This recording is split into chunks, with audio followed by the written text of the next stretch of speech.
Eleições 2022.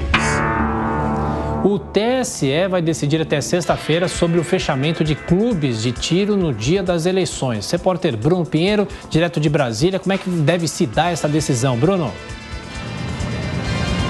Olha, Tiago, essa resposta vem até o final da semana, na sexta-feira.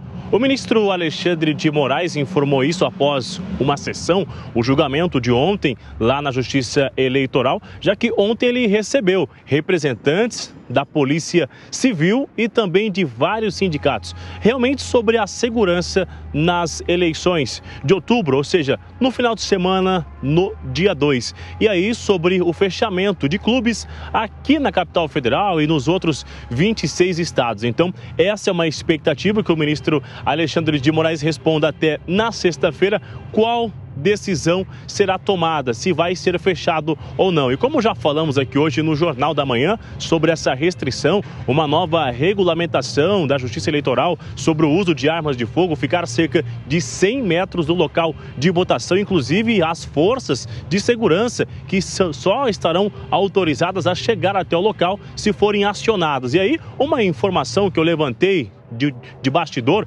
rapidamente, que é o seguinte, sobre o reforço, sobre a segurança que acabou sendo reforçada em vários estados, que foi uma solicitação regional. Esses militares, eles estarão de plantão no local do Exército ali, não estarão diretamente nas ruas. Eles vão aguardar a serem acionados em uma situação de emergência, urgência, enfim. Então, o que acontece agora? Aguardar a resposta do ministro Alexandre de Moraes se os clubes estarão autorizados ou não o funcionamento durante o final de semana. Esse assunto entre os atiradores acaba rendendo e muito nas redes sociais, acabam chamando de interferência do ministro Alexandre de Moraes e diante de toda essa violência que tem aumentado, acaba colocando em risco, segundo o ministro Alexandre de Moraes. A gente vai aguardar qualquer atualização. Eu volto aqui no Jornal da Manhã. Ficamos te aguardando. Bruno Pinheiro de Brasília, agora já nos nossos comentaristas, Amanda Klein. É preciso fechar esses clubes ou não? Seria um exagero ou não?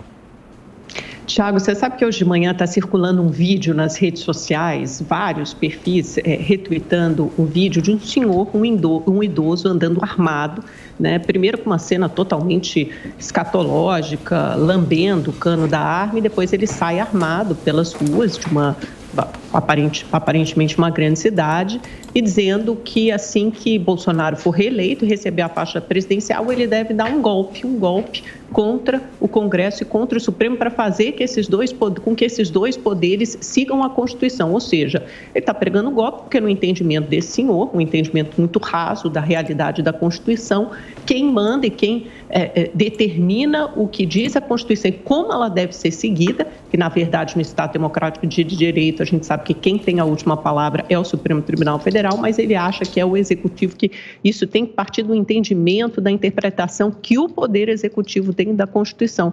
Eu acho que aí está uma boa resposta sobre o fechamento dos clubes de tiro e também sobre os limites, esses já impostos pelo TSE, sobre o uso de armas e a circulação com armas no dia da eleição, para evitar que as pessoas andem armadas na sessão eleitoral ou no perímetro, um perímetro de até 100 metros da sessão eleitoral. Você tem um número de CACs, de pessoas que andam armados, os caçadores, atiradores e colecionadores, que cresceram absurdamente, mas que triplicaram desde 2019, desde que Bolsonaro assumiu o poder. Ele flexibilizou, facilitou o acesso a armas, e a gente não sabe exatamente do que essas pessoas são capazes. Elas ganharam essa facilidade do acesso às armas porque basicamente elas não têm que comprovar nada. A gente viu que aumentou também o número de pessoas do PCC, de traficantes, de bandidos do PCC e de outras organizações criminosas que tiveram acesso a armas por meio de laranjas, usando pessoas sem antecedentes criminais ou com bons antecedentes para conseguir as armas. Ou muitas vezes esses antecedentes sequer são checados corretamente, porque ficou muito fácil hoje, praticamente qualquer um pode ter um acesso à arma. Então, são esses cidadãos do bem, entre muitas aspas, porque obviamente essa expressão só pode ser usada no sentido irônico e não no sentido literal, hoje estão andando armadas, como esse senhor que aparece hoje num vídeo ridículo, circulando nas redes sociais, defendendo que o presidente Bolsonaro, ao assumir, caso ele ganhe as eleições, dê um golpe contra o Supremo e contra o Congresso Nacional. Então, esse é o nível dessa gente. Roberto Mota.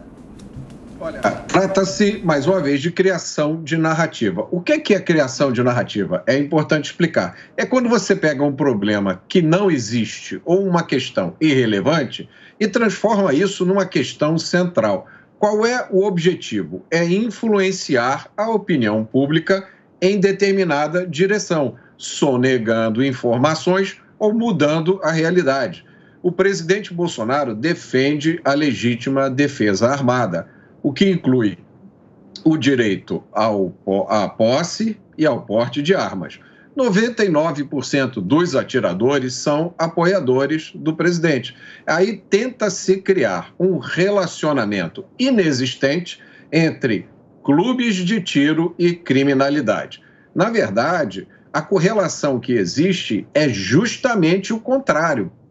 Existe uma correlação provada por fatos e números entre o aumento do número de armas nas mãos dos cidadãos de bem, sem aspas, e a redução da criminalidade. Esses dados estão disponíveis para todo mundo que quiser consultar. Então, só isso já seria um escândalo. Mas tem mais. Quando se fala nessa suposta proibição de armas nas proximidades das zonas eleitorais, como eu já expliquei aqui, ninguém explica como essas medidas vão ser implantadas nas favelas, né? Nas favelas do Rio de Janeiro, nas favelas de São Paulo, nas regiões de todo o país que são dominadas por traficantes.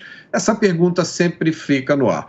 Agora, é importante também lembrar o seguinte: o acesso ao porte e à posse de armas, ao contrário do que muita gente diz, é altamente regulado. É muito difícil você conseguir ter o porte ou posse de armas no Brasil. Você tem que provar que tem residência fixa, você tem que provar que tem emprego, você tem que provar que tem bons antecedentes, você tem que provar que é sanidade mental. Inclusive, tem até uma frase que é dita muito entre os atiradores: se você estiver procurando um marido, procure um atirador, porque ele já vem com renda garantida, residência fixa, emprego, bons antecedentes e sanidade mental.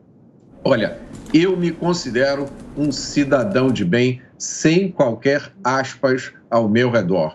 Eu não tenho vergonha de classificar assim. Milhões de brasileiros são cidadãos de bem e eles têm, sim, um direito constitucional à defesa armada. Eu acho uma tristeza a gente ver o país chegar a esse ponto em que se falsifica a realidade para empurrar uma agenda ideológica.